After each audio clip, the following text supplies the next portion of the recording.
আসসালামু আলাইকুম প্রিয় দর্শক, দেখতে পাচ্ছেন বাপ ছেলে সেই CR7-এর ভক্ত সেই জুনাইদ তার মাথায় হাত বুলিয়ে চুলটি ঠিক করে দিল এবং কি সেও রেডি হচ্ছে খেলার জন্য। আজকে দুই বাপ ছেলেই মূলত মাঠে নামবে।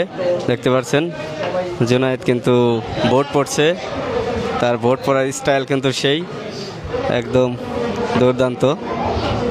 তার এতটুক ছেলে আসলে খুব সুন্দর করে বোট বাঁধতেছে। দেখতে পাচ্ছেন এটাই সেই দিয়াবাড়ির ডেসাপ রুম, খুবই সুন্দর।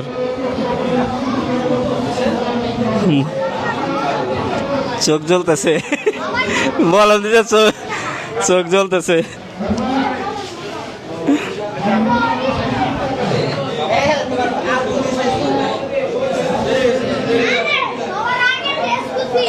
হ্যাঁ, সবার আগে ড্রেস